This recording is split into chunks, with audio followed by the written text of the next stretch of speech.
Welcome back, everyone, to Vox Markets. My name is Paul Hill. I'm delighted today to be able to speak to Oliver Brown, accomplished fund manager at RC Brown. So welcome, Oliver. Good to see you, Paul. Yeah, well, we've got plenty of sort of cross currents in the market at the moment, not least the sort of the ongoing wars in the Middle East and Ukraine, offset by falling inflation and interest rate expectations. So putting all that together, what's your sort of like outlook for equities, particularly in your sort of like, sweet spot of small caps and fundraisings? Yeah, well, I mean, without wanting to sound like a broken record, but UK valuations do look attractive. You know, we've been seeing the larger markets, the major markets, the US, Japan, Europe, hitting new highs. The US is on what, sort of north of 20 times earnings now. With the UK at, well, sort 12, of 11, 12, something like that. Exactly. It's a big discount. And so we're broadly constructive on equities and the UK, and within that, obviously small and mid caps. We accept that there is modest economic growth at best in the UK at the moment, but with the backdrop of inflation falling and interest rate cuts, which should come about later in the year, the labour market is tight in the UK. So that's to support the consumer spending outlook as well. And just on sort of mid and small caps, the FTSE 250 is still 20% below its 2021 highs.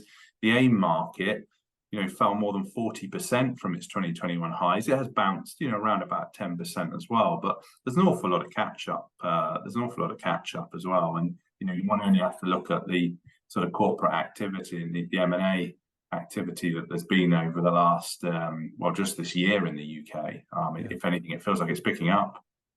Yeah, no, I think you're right. I mean, that's just obviously, a good indicator that the valuations are attractive. And I think if investors actually have a look at the sort of PEG ratio as the relevant market, I believe America's on about 1.8. I think FTSE or the small cap AIM index is at about 0.8. So it just shows you sort of like, the difference. So putting all that together, and so in terms of the sort of like, the recent corporate trading updates, the sort of messages coming out of businesses, what's your sort of like the sort of key takeaways there that you see, sort of like patterns, etc.? Yeah, so I mean, certainly the companies that we held were broadly, reported in line. I think there's certainly, most statements do have an element of caution in them, which is of course understandable in the current economic environment.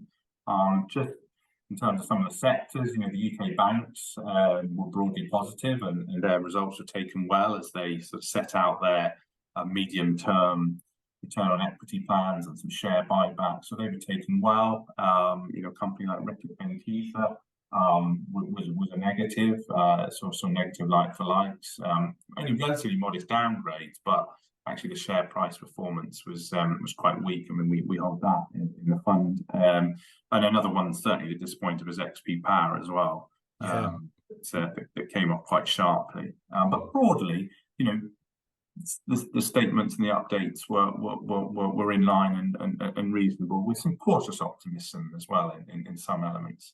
Yeah, well, I'd hope certainly in terms of valuations overall are attractive. And if a lot of corporates are in line, then we never know. The UK might well win the Oscar this time next year because as the best performing stock market. That's sort of like something to look forward to investors. That would be nice. That would be nice.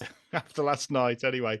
Okay, well, let's move to a couple of recent fundraisings that I understand you've participated in. Let's start with Avacta, and they're sort of like a biotech company that is developing sort of two platforms, particularly a sort of a lead chemo targeted warhead drug called AVA6000. That it's a prodoxorubicin drug. That anyway, the company raised £31 million just recently at 50p, a significant discount to the actual market. Do you want to take us through the sort of the rationale for sort of investing in that? Because I understand there's a big healthcare institution in Europe who's also put money into it.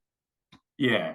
So you're absolutely right. It raised just over £30 million, and they've been seeking to raise at least 20 million. So actually, the fact that they managed to raise more than 50% more than what they set out to was a positive. And really, it was the discount. It was more than a 30% discount to where the shares were trading at, which is what ultimately brought us in. We just felt that the sort of risk reward was now in our favour, in our investors' in favour. As you say, it's very much to fund the clinical trials to prove the efficacy of the AVA 6000 sort of chemotherapy drug. It's called, as you said, it's called doxorubicin, and it targets the actual tumour rather than more general chemotherapy, which is very much going to target the whole body and makes you feel pretty awful. Whereas this is far more targeted, and hopefully we'll have better outcomes. But there's an awful lot of work to do, in the meantime, and only time will tell whether this can be taken to the market. But this stock's got this is not a low risk stock. It really is a high risk stock. But now they've raised the money that should allow them to prove whether what they've got is actually going to be able to make it to the market. Yeah, it's a huge market, actually, isn't it? Chemotherapy. I mean, it's multi-billion-dollar, and with a 200 million market cap, if they can prove that AVA 6000, then it should have endorsed the whole precision platform, presumably. Yeah, absolutely. It's one to watch. There's quite a big retail following this one as well. It's a very, very interesting company. But this at least gives them money through to sort of 2026 to prove the efficacy of it. Yeah, just for sort of spotlighting, help investors and stuff. Well, what type of sort of like due diligence would you do on the science for this? I mean, would you obviously take faith that the sort of like a big European healthcare specialist investor has put money into the placing? But what sort of do you speak to? Who do you speak to, or do you just basically look at the science, look at the results? Because the AVA 6000 came out with the essentially saying that the drug actually performed in line with what it was designed to do, i.e. it was it's very safe. It wasn't depositing any doxorubicin in healthy tissue, and it was also putting the doxorubicin, the chemotherapy, on the actual tumor. So it met its sort of design characteristics in phase 1 trials. But just broadly, what type of sort of due diligence would you recommend that investors can do, or is it taking comfort from other serious investors who have put money into it? You're right. I mean, it is obviously difficult, and we don't, we're generalist investment managers. We don't profess to be experts in this area. So this is certainly going. This is up the risk curve for us, certainly, this type of investment. I mean, the way we look at it is the company needs to be able to explain to us in layman's terms what it's doing and what it's trying to do. That's important. Yes. Because if they can't do that, then I'm just how can I invest? They have to be able to explain to me, even if I don't understand obviously every technicality of the science. And then explain to me where they've got to, and then a timeline of where they're going. And to us, the timeline is really important, because that's how we can measure whether management are doing what they say they're going to do, and management that actually do, under promise and over deliver are worth investing in. So we will look for the milestones that we'll say, right, we've got this for obviously Avacta over the next 6 or 12 months, sort of news flow we should be expecting. So then we can at least judge the company on our own sort of metrics as well. And that's the way we would look at it. Yeah, okay, good. Okay, well, let's move to another recent one, Segro, which is basically a specialist in sort of like warehousing and logistics and data center, sort of like it buys up the sites and then rents them out, I think, to other businesses. It came out of sort of Slough Industrial Estate, I think, originally, but it's going from sort of strength to strength. Anyway, it did a recent placing. It intended to be sort of 800 to 900 million, but I think they got it oversubscribed, just over 900 million at £8.20, because this does seem to be a bit of a booming area. Can you just take us through this one, because it's been a really good, consistent performer, hasn't it, this one? Yeah, I mean, it's now the UK's largest property company, and as you say, it raised sort of 900 million. Again, a bit like Avacta, it does show that very, very different, obviously, very different sector, but it does show there is money that can be raised in the UK market, where there is a good company, and certainly an interesting story in the case of Avacta. So this has raised money to continue developing its sites very much sort of southeast of England and obviously into continental Europe as well. This has been the part of property sector to be in. You know, the what were previously sort of dour industrial sites have now really become the sort of darlings of the property sector with the growth of e-commerce, and you know, we probably expect that to continue. I think it was interesting. This company cited that it was actually attractive to raise equity over debt. Yes. You know, and I think we may see a bit more of that as well going forward. You know, companies, when debt was very, very cheap, it was perhaps easier to borrow money or made more sense. But now with interest rates much higher, actually using using the equity markets, you know, which we obviously approve of given what we do. And we were able to buy into this company at about a 10% discount to net asset value that has since closed. It's not the cheapest part of the property sector, of course. You can go and buy, you know, British Land and Landsec, which got much more diversified portfolios. It's sort of more like 20% discounts, and some even greater than that. But we think this is, you know, this is in a good growth, structural growth area. Yeah, we were happy to come on board. Yeah, I think it's still trading actually at about net assets actually, so it doesn't seem to be expensive. And there's quite a bit of M&A in this area actually, isn't there? Private equity, all the big infrastructure guys, the Blackstones of this world or Brookfield are looking for big acquisitions, and this would definitely move a dial for somebody, given it seems to be, say, totally focused on sort of big sheds for online, you know, e-commerce, and in more increasingly, this fundraise seemed to be for data centers, didn't it? Which is really going gangbuster. Yeah, absolutely. It's in the right areas, and there have been certainly some of the smaller sort of property companies are merging or being taken over. I think that's a sign of there's just been a lack of interest in sort of UK small and mid caps. So you're seeing some mergers come together. London Metric and LXI, for example, come together now to create actually much bigger businesses that will be on, you know, that one will be on the verge of the FTSE 100. So there's a bit of, actually, it's better to come together. It'll increase liquidity, perhaps increase a bit of interest in the stock. Not that Segro has a problem with that, because it's sort of 10 billion. It is the biggest property company on the UK market.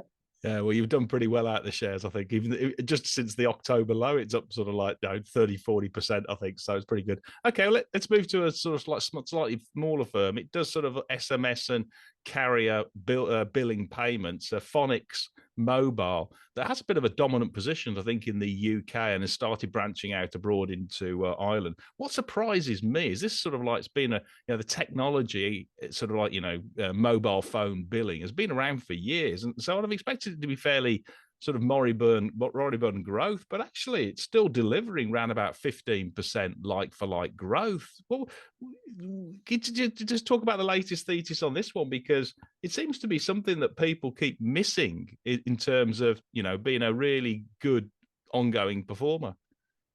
Yeah, absolutely.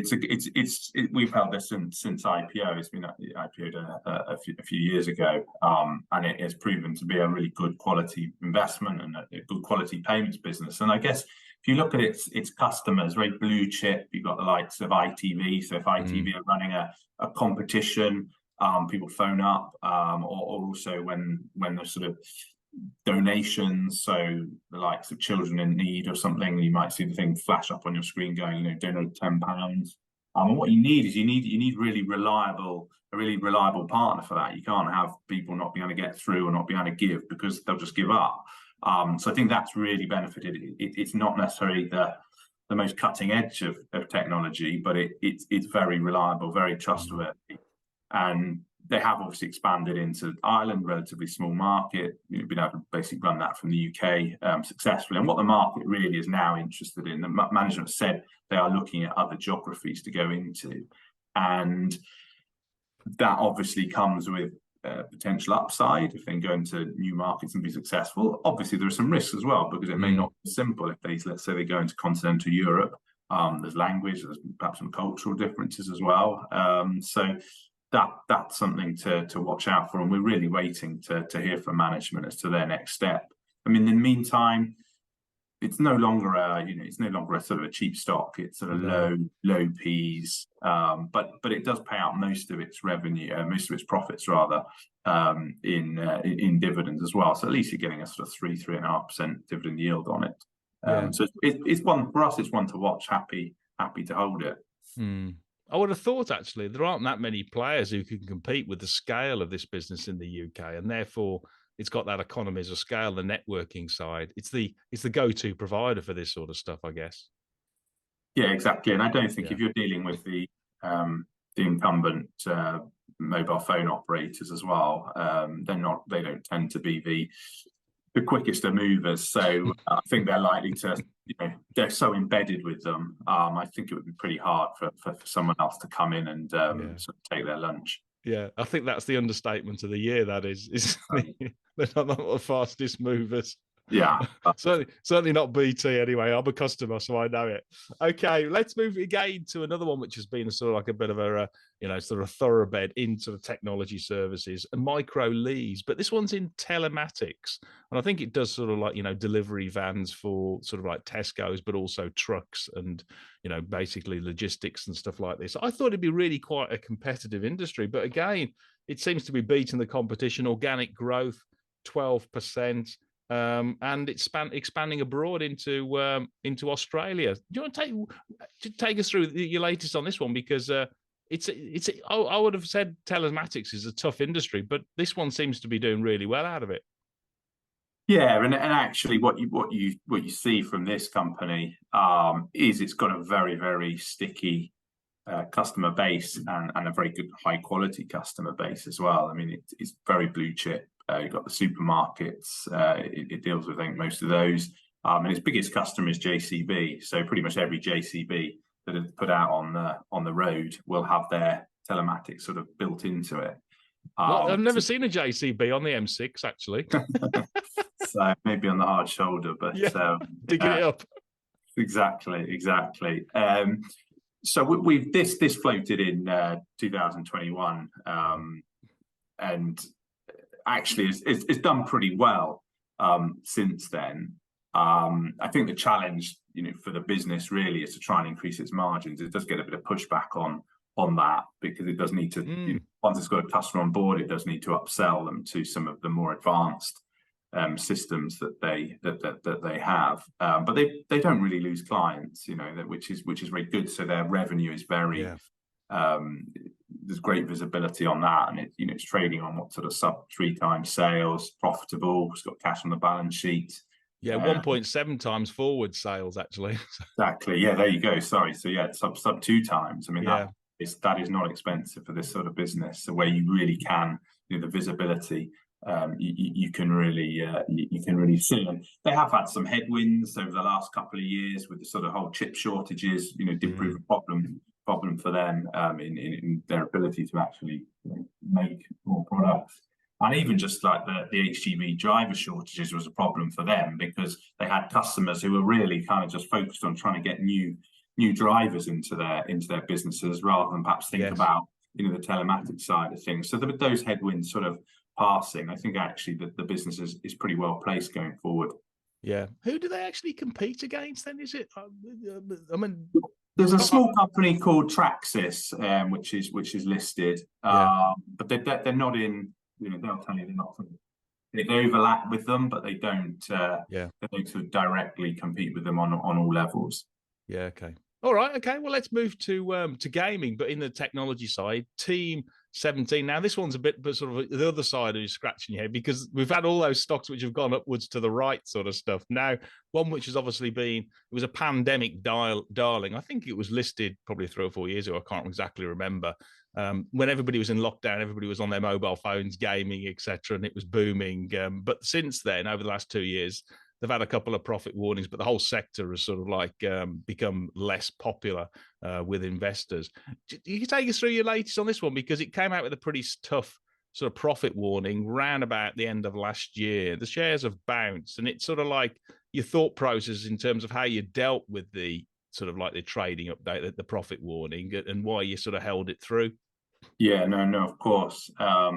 Yeah, so I mean, this is obviously very much focused on the sort of independent games, rather than sort of the blockbuster AAA titles. Yeah. You said it was a big old warning back in November, and really its first major disappointment since IPO. I mean, Mm. IPO, yeah, quite a few years ago now, and obviously done very well. But what had happened was it had started to go into sort of higher value games. So rather than the sort of £1 to £2 million that typically will spend on developing a game, you know what? If that game isn't successful, not the end of the world. They haven't bet the house on it, but they'd moved Mm. up more to sort of £3 to £4 million, and they had a number of titles that weren't successful, so they had to write the value of those games, development costs. So that really sort of hit profits. And as you say, there has been that unwinding of the COVID boom in video games. It's still an industry that's growing at a very nice rate. But we obviously spoke with the new chief executive. That's Steve Bell, is it? He's the new Yeah, guy. Yeah. exactly. Has replaced Debbie Bestwick, who was sort of founder and such a driving force of the business. And you're right. Sometimes when a company has a profit warning, that for us is it puts it on the naughty step, and potentially you look to come out and about. But we actually felt that it's moving back towards focusing on its core, those £1 to £2 million development games, which is what it's been very, very good at. And the valuation is such that on Yeah. sort of 7 times EV EBITDA, the business is going to make 28 million EBITDA next year. It should make sort of £40 million worth. We just think it is the wrong price, and they are proven good operators, despite the hiccup. Yeah. Will they be a beneficiary of AI, or a sort of like a potential sort of victim in terms of, there'll be less sort of like, so I think there's got a mixed model. They develop their own IP, but they also do a bit of outsourcing, don't they, for other titles? Yeah, and that's a very good question, and obviously something I'll certainly put to them. There's certainly been no talk of them being of it being a negative impact for them, because you still need to publish these things, and people still want to create them. I don't think we're at the stage where the AI is going to sort of just create a video game for you. Actually, you should see some of the stuff coming out of ChatGPT, OpenAI. Actually, even just in the sort of the picture side, the movies. This is called. Is it Sora or so, I can't remember what it is. They've got this new one where they can develop sort of like movies, animation movies, just by deciding it. But anyway, it should speed up their development. It should reduce. They should be able to improve their output quicker and faster, no doubt about it. So you're probably right. It's like most software companies. It'll help them rather than actually. Yeah, I think so. Yeah. Okay. Well, let's move to another one, which has sort of like been scratching investors' heads. XPP, which is XP Power, and it came out with a profit warning about 6 months ago, and then came out with another one just recently, having done a big fundraise. Do you want to take us through this one, because it has been a perennial sort of like good performer up until the last few sort of like 6 months, and it's been suffering from, it says, destocking in the industry, particularly for sort of like in semiconductors, healthcare, and industrial applications, where it makes these power converters, I believe, specialist stuff, good margins. But do you want to take us through this one? Yeah, so we came into this when it raised its £45 million, late last year, in order to sort of reduce its debt. As you say, it got itself into a bit of a pickle. Big cut to numbers as well. We weren't terribly enthralled about, obviously, having from come £22 down to what, just over 10 now. Yeah, I mean the fundraise was at £11, yeah, 50 or 60, £11.50 or 60. So we're certainly hoping that they've now rebased this, and that there will be, they tell us that it is it's sort of temporary, the destocking in the healthcare and the industrial parts of their business. I mean, the semiconductor part of the business is always the bit that she's sort of waiting and hoping that there's sort of a long-awaited recovery in the semiconductors. That may come, and if that comes, obviously that'll be very beneficial for the business. What was interesting, when they did raise the money, they did say that they had seen some They'd received some sort of unsolicited bids for the business. So I think with this one, the share price is somewhat underpinned. If they were to come out with another warning, then I think you may see these, some bids for the company actually coming in. Certainly, it has lost much of its sort of shine. This company, so it's in that situation. It's had a couple of warnings. Do you believe there's another one coming, or do you think they're through the worst of it? So there's definitely some question marks over management. Who would bid for it? Is it one of the big the US guys? The sort of... Yeah, they didn't actually say. They didn't say. They just said they'd received some unsolicited bids. But they said they were, given the sort of the share price was so beaten up, the board didn't even entertain offers. So they didn't actually say.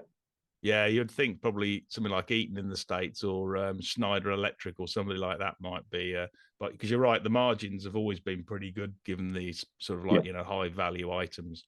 Okay, well, let's move on to one which has actually been, sort of like given the same brush, actually, Volex, which does sort of like specialist cables for healthcare, for data centers, industrial applications. I think 2/3 of the business is in sort of higher value, sort of like assemblies, cable assemblies, and then there's about 1/3 which is more just a standard sort of cabling and stuff. And I do understand that the exec chairman Nat Rothschild, since he's been there, he hasn't had a profit warning, but the market seems to be factoring in a profit warning, given XPP's had that, a couple of them. But he seems to be pretty much tight-lipped. And what's your thoughts on this one?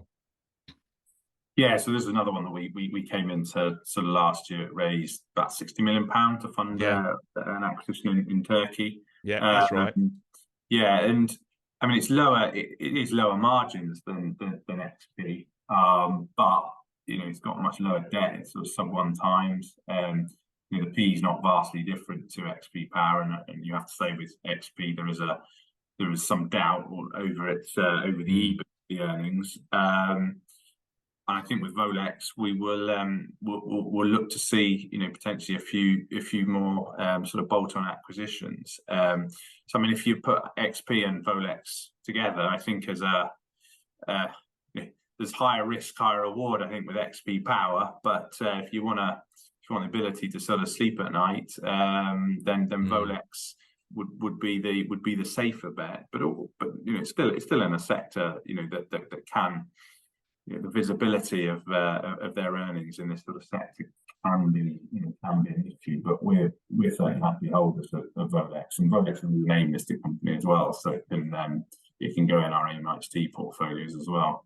Yeah. Okay. All right. Okay. Well, let's move into sort of stay in the industrials, but let's move to another company, Midwich, which does sort of like a high-end. It's a distributor, I think, of high-end audio and visual equipment to sort of professionals and into the trade, etc.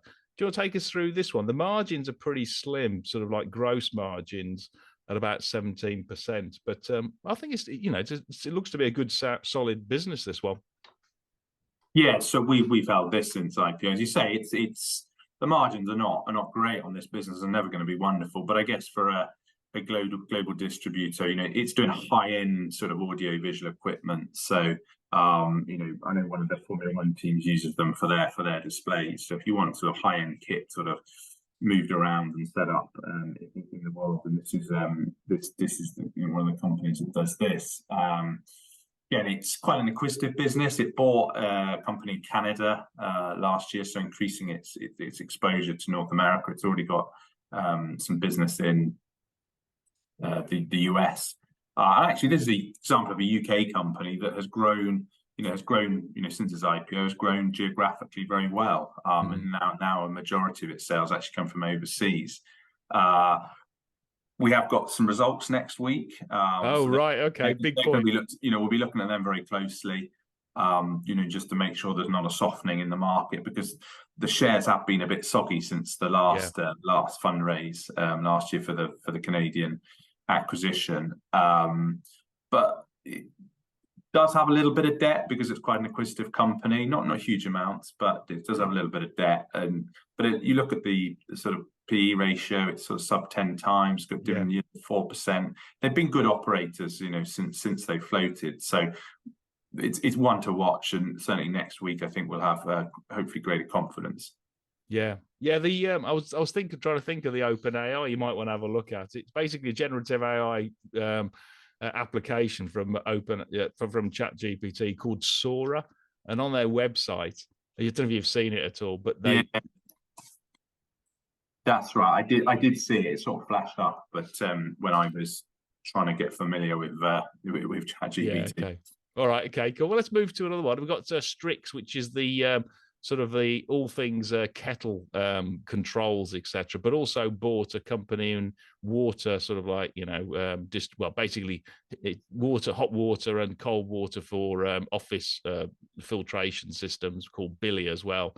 The shares again were a darling during the lockdown, but took on a bit of debt when it bought Billy, and is really sort of now seeing a softening of sort of kettle controls, etc. But it does seem to be by far and away the world's best sort of like business in this sort of like quite niche area. Is it? Yeah, give us your latest thoughts on this one, because a lot of people have bailed on it, but it could be bailing at the bottom. Yeah. But again, this has got results at the end of the month as well, so they'll be being watched with interest, and it does have sort of higher than sort of ideal sort of debt levels. Yes.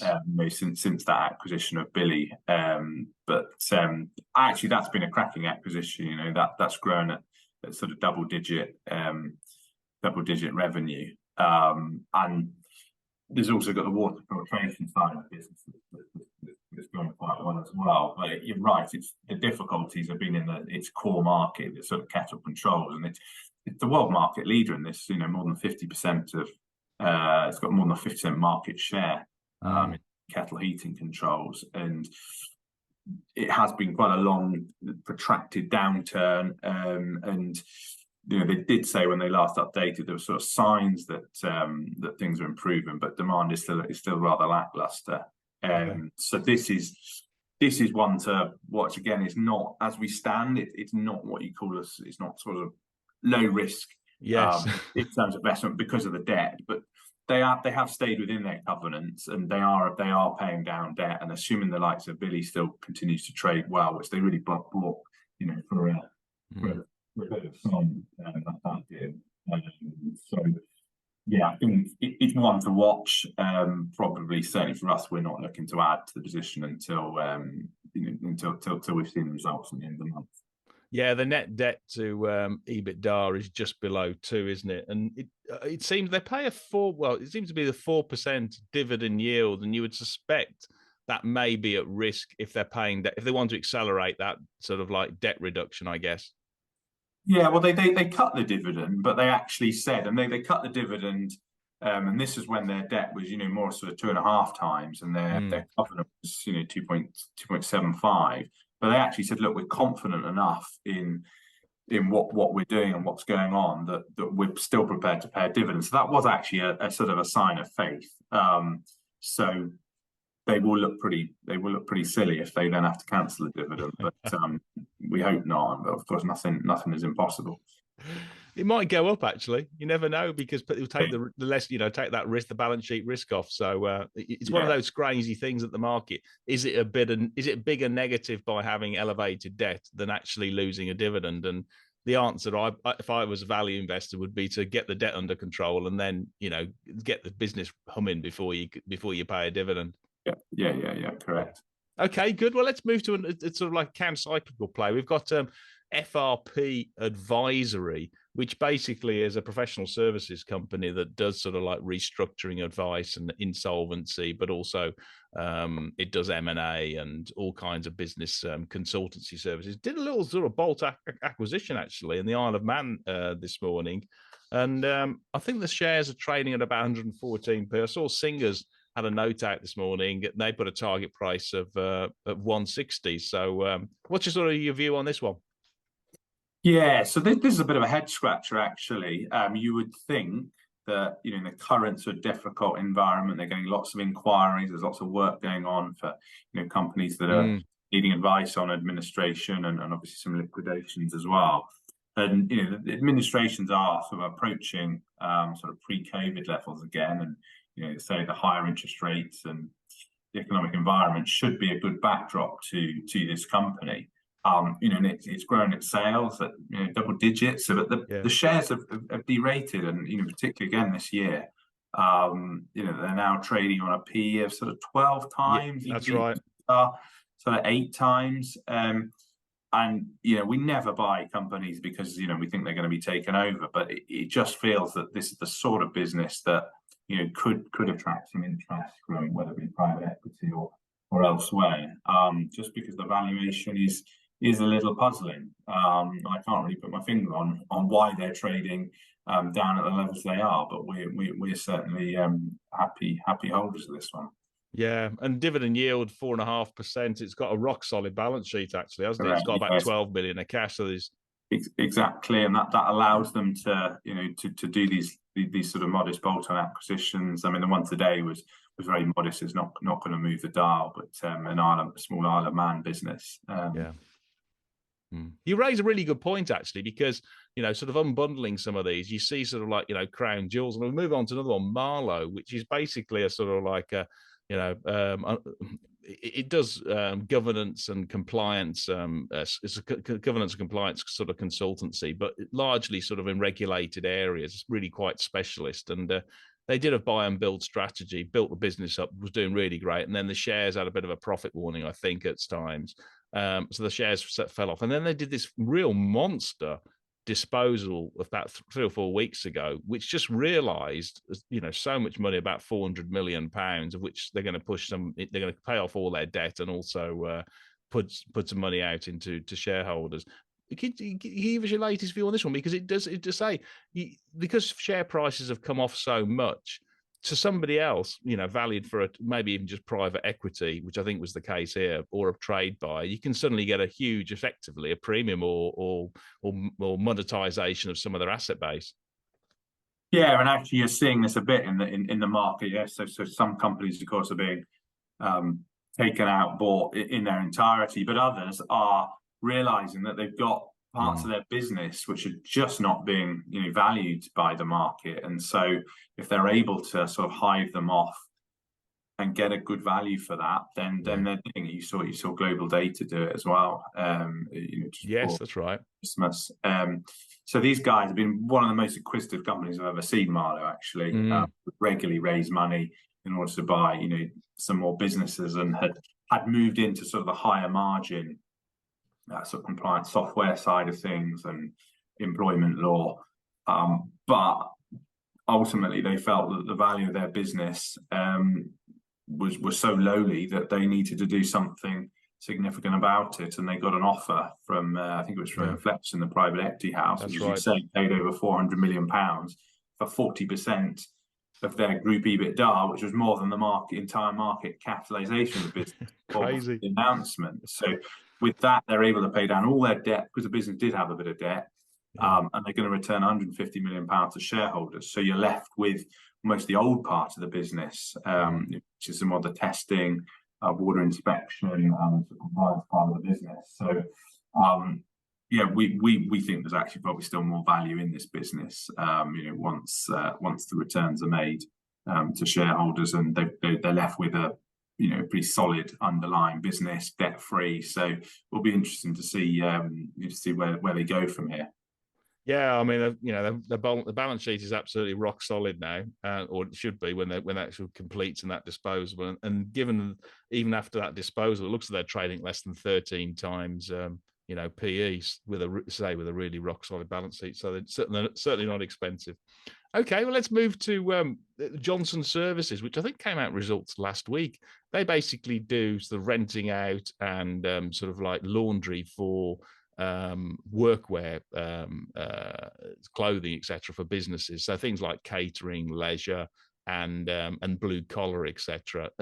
Again, it would be classing as a sort of an old economy type stock, but the organic growth was 16%, and it does seem to be they're obviously doing something right, where there's economies of scale, winning new business and market share. Yeah, absolutely. I mean, this is to us is a sort of a steady compounder. There's some cyclicality, of course, to the business, particularly with the sort of the hotel side of the business as well. It's a reasonably acquisitive company. It does have some sort of small bolt-ons that it makes. But this was obviously hit hard by COVID, when parts of the business effectively shut. The hotels, for example, and then of course on top of that, you then had the subsequent energy price spike, and this is quite an energy-intensive business, where 10% of its revenue it spends on energy. But again, energy prices obviously are now falling, so that's a real positive for the company. And ultimately, a lot of this company's competitors would really have struggled during COVID, and some would have gone to the wall. So this company's been able to take market share. It's been able to buy some competitors as well that aren't as efficiently run. And actually, in the last few years, it's been paying down its debt as well. It's sort of sub 1x, net debt to EBITDA. So actually, it's still got some firepower if it needs it for further acquisitions. So it's a company we like. Actually, we think it's well run. I guess there's quite a lot of hidden barriers to entry in this business as well, because once you get that sort of economies of scale and you sign a contract, the last thing sort of like, I don't know, the Hilton services, Hilton Group want to actually do is swap their, these non-core activities to somebody else if they're doing a good job at a good price. Yeah, absolutely. If you're doing it, if you're doing a good job, and you're delivering, then why would you? Okay, I'm sure they put the contract out to tender sometimes, but if you're a big player, there's a Hilton or someone, there's actually not that many places I think you could use now, because they'll obviously want to use a national business rather than hive it off into lots of different regions where the Hiltons are. So there is competition, but it's not it's not as you might expect, I suppose. Yeah. Okay, good. Well, let's move to a B2B franchise business. It's got franchise brands, which again has been sort of quite acquisitive. It bought a couple of years ago, I think. Bought PeerTech, which is like hydraulic hoses, last year, and it bought Filter, I think, off the market, which does sort of like cleaning, industrial cleaning of oil in sort of like fish and chip shops, etc. But they again now seem to be doing pretty well out in the States, where the economy is going gangbuster, really. Yeah, so this is sort of, it's a B2B franchise brand model, really, and it is in UK, Europe, North America. A couple of other brands, Metro Plum and Metro Rods, so they're plumbing drainage companies, and so we came into this business last year when it raised about £100 million to fund the acquisition of PeerTech. And really, businesses are defensive growth companies in very fragmented markets, and what they're looking to do is to be the market leaders in those fragmented markets and help consolidate them, which will then help their margins and their efficiencies. So yeah, at the moment, the PeerTech acquisition was so big that they're looking just to sort of pay down some of that debt, and it's trading. The businesses are trading pretty well. All are hitting sort of record revenues, and so at the moment it's about sort of reducing its debt, giving it sort of sub 2x by the end of 2024. And the shares actually have suffered a bit of indigestion since the placing. OD Asset Management was a holder of this, and so since their demise, there's been a bit of stock that's needed placing. And like a lot of AIM companies, they're not it's not a super liquid company that can be easily placed, but that's now been done. So we think they're pretty well placed, and there's a reasonable divvy on this as well. Yeah. And I guess, to pay down the debt, because it's a sort of capital light model, isn't it, with franchisees, then that should be a really pretty good cash generative business to pay down the leverage.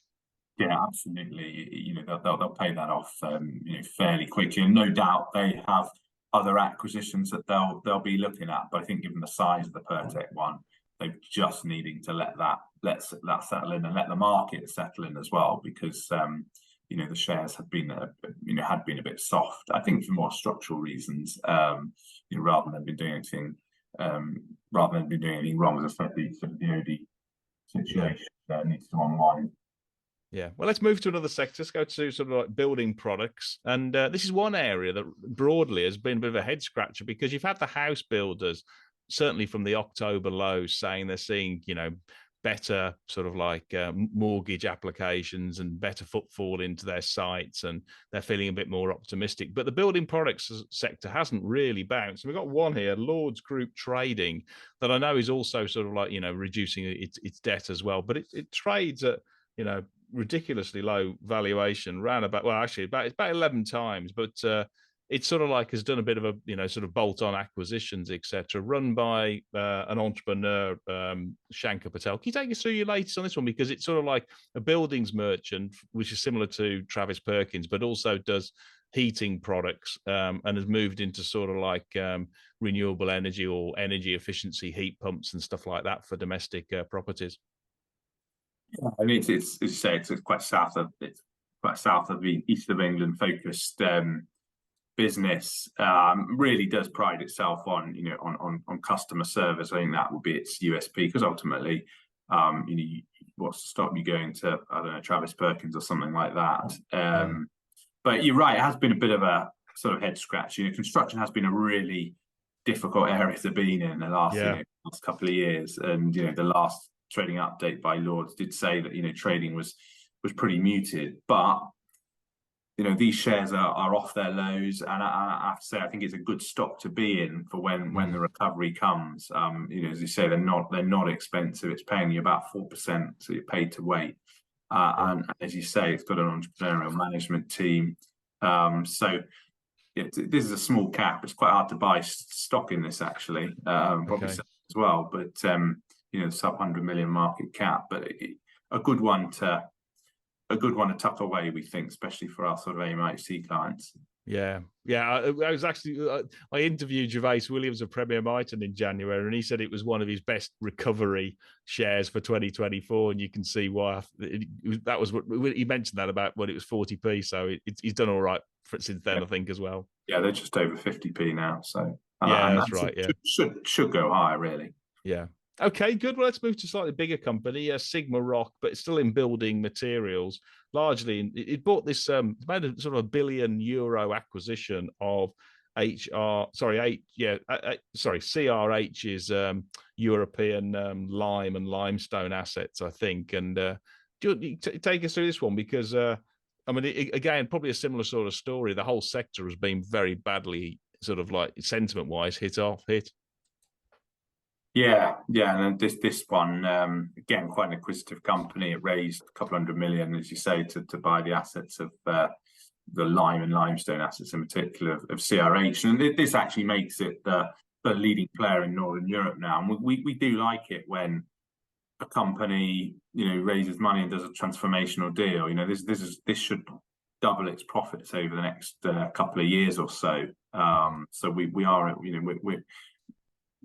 favour it when companies, they've got to be sensible, but if they do bold deals, that will reward shareholders, further down the line. The shares have actually gone pretty well since that placing at 47.5p. They're now sort of mid to high 60s. So at least the market is, started to realise, what a good deal and what a transformational deal that is.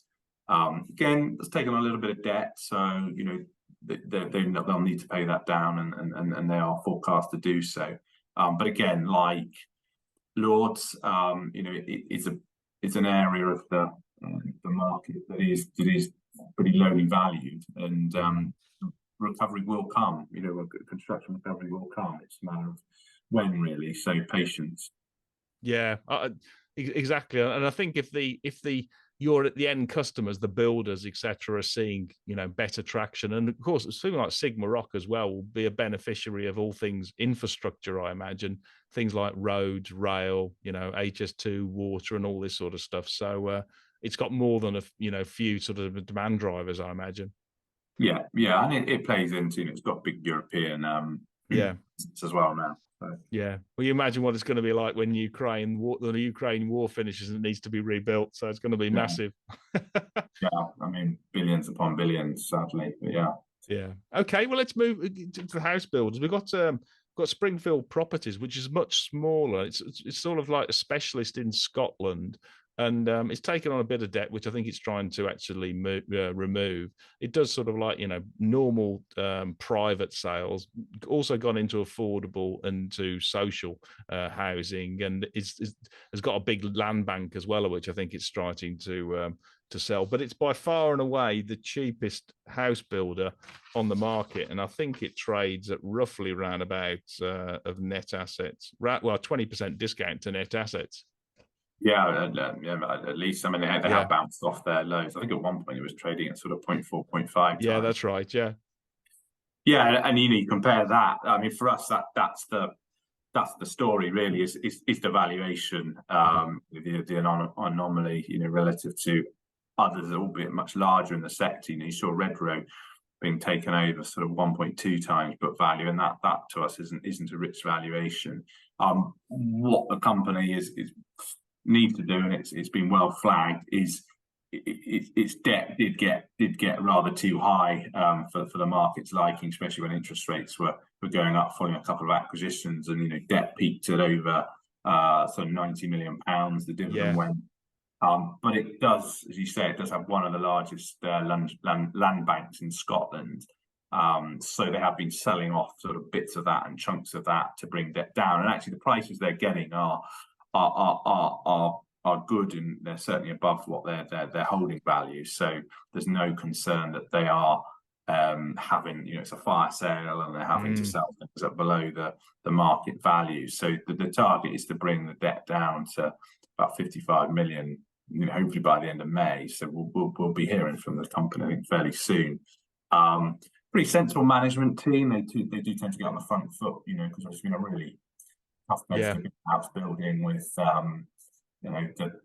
rise of interest rates and inflation. But you are seeing a pickup in reservations. And the founder also still owns quite a chunk of this as well. So I mean, for us, if it continues to trade where it is, either someone comes and tries to buy it, or the shares need to re-raise. Yeah. And I think also, which is not less well known, in Scotland, the from the 1st of April, so only next month, the emergency rental controls are actually being lifted. So that means that rather than actually having price controls, which have been in since the pandemic, it will then go to sort of normal commercial pricing for landlords, and that should attract quite a lot of sort of like new institutional money, presumably the private rental sector, really. And it's just been stopped, hasn't it? I think in its tracks because of these price controls. Yeah. So that'll come off, which will help. And Scotland is still it's a place to buy a house. It is still relatively cheap compared to the rest of the UK as well. So they got that in favour, and it's got people wanting to move there as well. So I think they're pretty well underpinned as a business. Yeah, well, there's no droughts in Scotland, I don't think. Certainly not on the west coast, that's for sure. So you're never short of rain. A bit like where I am on the west side of England. Yeah. Okay, well, let's move to sort of pets. We've got Animalcare, which again we've talked about this theme of companies sort of unbundling and selling off assets. About 3 weeks ago, they disposed of their Integrafin business, which is basically a microchip for cats and dogs, and with a database. Was only just slightly profitable, sort of on the PBT level, and they sold it for 25 million quid. Which hopefully then they can now recycle into their sort of like drug development programs and product programs for largely for companion animals. I think it's about 70% of their business. They also do production animals, pigs and cows and stuff, and then a bit of horses as well. Do you want to take us through your list one? Because I know there's some pretty good investors on this. This has got Christopher Mills of Harwood Capital, who also likes it. Yeah, so we've had this quite a few years, and as you say, the £25 million sale. We another example of a company, we talk about Marlowe, that sold off a bit of its business. Obviously, this was slightly smaller, but it's still 20% or so of its market cap that it was able to sell off for a business that you say wasn't making a lot of money. It now gives it actually net cash on the balance sheet. I think it's about £27 million. Yeah. And it can use those proceeds. It'll be interesting to see what it uses those for, but to grow the Pharmacare side of its business. The moment they're certainly focusing on their 40 key brands, These are one of these shares that did do very well during the pandemic as pet ownership increased, and that's now normalised. But as we know, people do spend a lot of money on their pets, more on their pets than they do themselves. My wife does anyway. Certainly spends a damn sight more on the 2 cats than me, that's for sure. Oh dear. So perhaps she gets you, I don't know, an avocado delivery or something. Yeah, I'll get a cheap Chinese this afternoon. Yeah, there you go. Morrison's. There you go. So yeah, so the sales, and the sales are pretty well underpinned in this sort of business, and it's a cheap stock relative to the sector. You saw what Decra, much bigger company that got taken out last year, and pretty highly rated management team as well, this one. Yeah, I was going to say, how do you go about assessing the management team? Because Christopher Mills has said the same thing about Jenny Winter, the CEO there. How do you go about sort of assessing that? I mean, obviously talking to them. Yeah.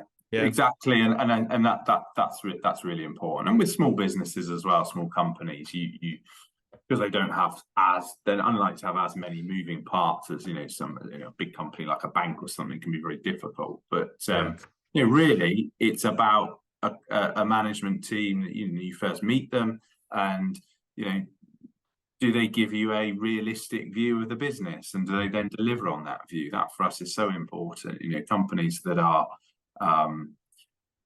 that have mishaps on a regular basis, we're likely to steer clear of, because we just can't get confidence in the business or the management. And really, management.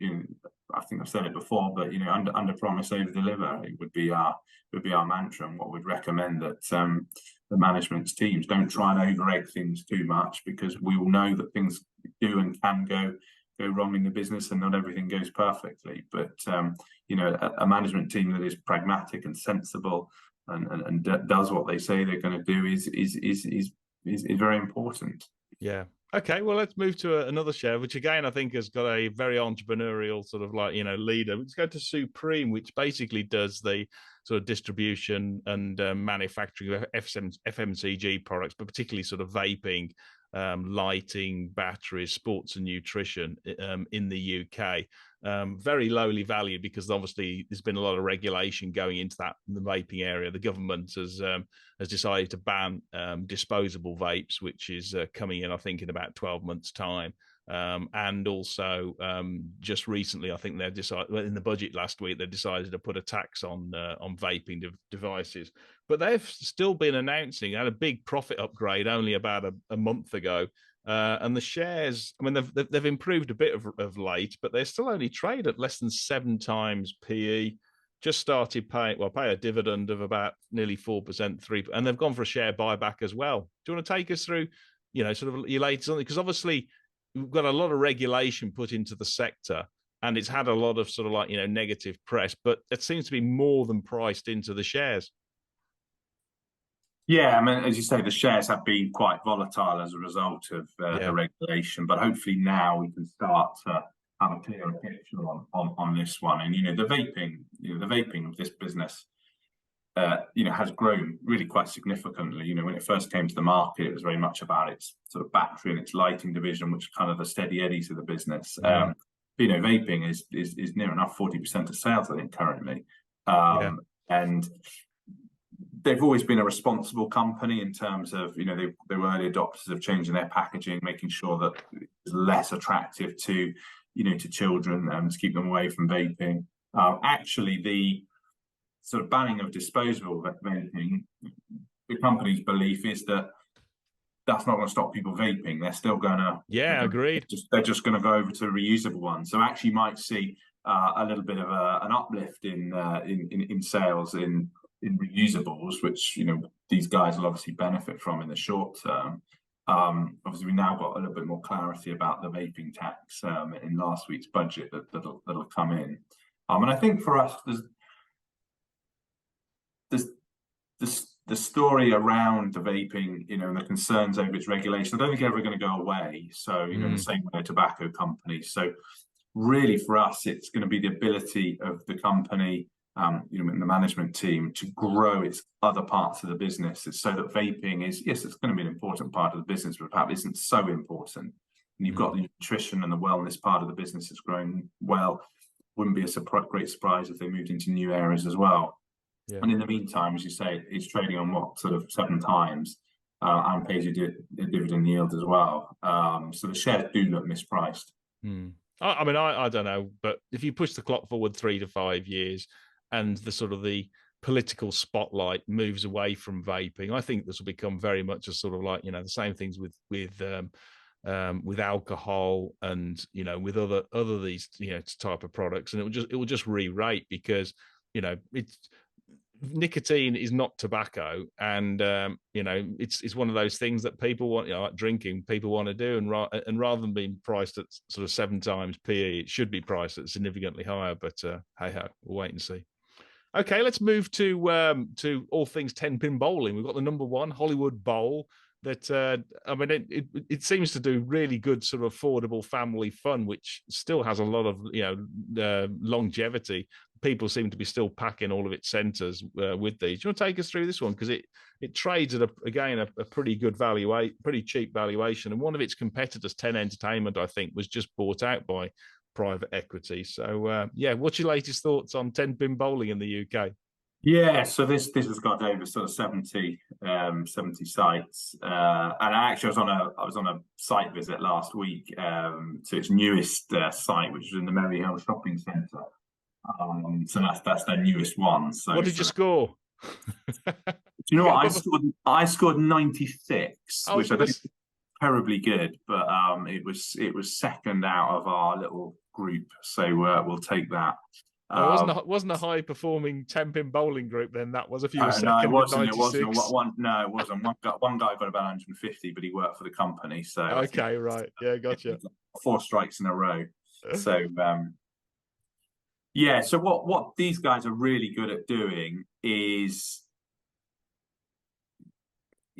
they say that it only takes 10 to 15 minutes for a group of people to actually have a game of bowling. So you might say couple of games rather. So that may be 30-40 minutes of bowling, but on average people spend 90 minutes in their centres. Yeah. So that means that they spend money in the arcades, and incredibly, in this Merry Hill site, people were spending more on the arcade machines than they did on food. So that's the sort of money they could take in arcades. So they might go and spend a bit of money on arcades, then go have some food and some drink.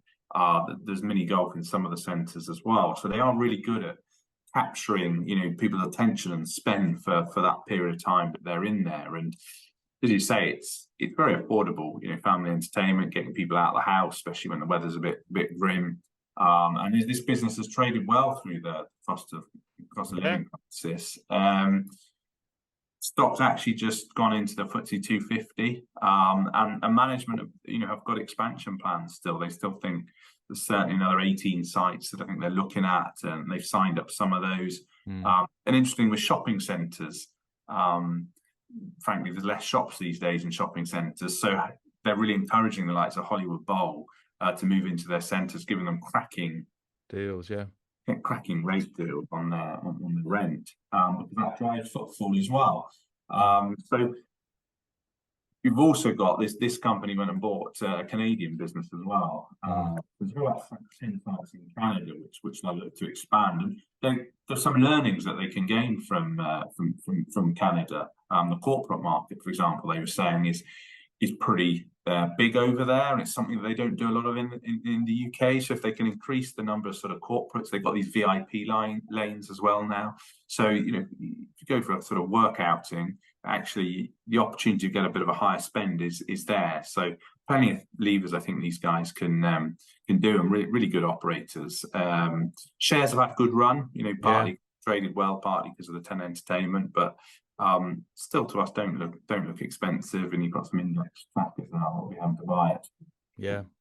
And what's amazing is actually the margins, 25% EBIT margins, aren't they? I mean, they're obviously a class operator. They know what they're doing for a very affordable product. Yeah, very, very good. And they've not really increased prices much. I mean, their food hasn't increased in price since 2019. Obviously, they sort of slightly adapt the menu to help save some cost here and there. So yeah, a game of bowling, you can pay as little as sort of £25 for a family of four. So yeah, they're top class operators. Good. Okay. Well, another one with extremely good margins is Integrafin, which we don't often look at, but I think this is an investment platform that helps sort of IFAs and high net worth sort of with their investments, but particularly sort of advising IFAs to be able to help them do their job better with regards to their sort of the retail client base, sort of designing model portfolios and whether it should go into equities and debt and which fund managers and stuff like that. Do you want to take us through this one? Because it makes 40% EBIT margins, and it seems to have some pretty high recurring revenue streams as well.